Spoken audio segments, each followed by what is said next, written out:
i7 ગુજરાતનો અવાજ।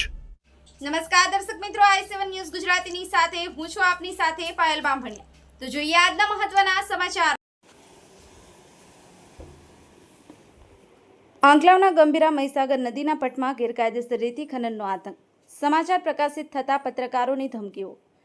આણંદ જિલ્લાના આંકલાવ તાલુકામાં ગંભીરા અને મહીસાગર નદીના પટમાં ગેરકાયદેસર રેતી ચાલતા રેતી ખનન અને ઓવરલોડ ડમ્પરોનું આતંક દિવસેને દિવસે વધી રહ્યો હોવાના આક્ષેપો ઉઠી રહ્યા છે। સ્થાનિક સ્તરે અનેક વખત રજૂઆતો અને સમાચાર પ્રકાશિત થયા હોય છતાં જવાબદાર તંત્ર દ્વારા કોઈ અસરકારક કાર્યવાહી કરવામાં આવતી નથી। તાજેતરમાં ગેરકાયદેસર રેતી ખનન અંગેના સમાચાર પ્રકાશિત થયા બાદ ખનન માફિયાઓ દ્વારા ધમકીઓ મળતી હોવાના ગંભીર આક્ષેપો પણ સામે આવ્યા છે। વધુમાં જ્યારે ખાણ ખનીજ વિભાગને ગેરકાયદેસર ખનન અંગે જાણ કરવામાં આવે છે ત્યારે ફરિયાદની માહિતી સીધી જ ખનન માફિયાઓ સુધી પહોંચાડવામાં આવતી હોવાના આરોપો લગાવવામાં આવ્યા છે। સ્થાનિક સૂત્રોના જણાવ્યા મુજબ ખનન માફિયાઓ ખુલ્લેઆમ કહે છે કે જે કરવું હોય તે કરો, જેના કારણે ખાણ ખનીજ વિભાગ અને ખનન માફિયાઓ વચ્ચે સાંઠગાંઠ હોવાની શંકા વધુ મજબૂત બની રહી છે। કેટલાક લોકો દ્વારા તો એવો પણ આક્ષેપ કરવામાં આવી રહ્યો છે કે દર મહિને મળતા કથિત પડીકાઓના કારણે જવાબદાર અધિકારીઓ આંખાડા કાન કરી રહ્યા છે।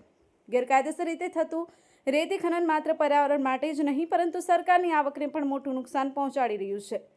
સરકારની તિજોરીને કરોડો રૂપિયાનો ચૂનો લાગી રહ્યો હોવા છતાં સંબંધિત વિભાગો મૌન સેવી રહ્યા છે।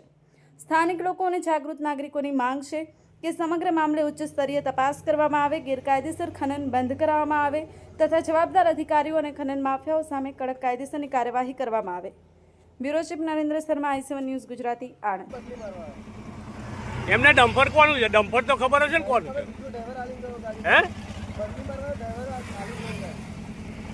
શું નામ ડમ્પર વાળાનું નામ શું છે? એમ નંબર ડાયરેક્ટ જ આ રોયલ્ટી ભરેલી પરમિશન આલેલી છે? ખાણ ખડી છે? આમ જો ભાઈ, ખાણ ખડી છે, પરમિશન આલેલી છે? હે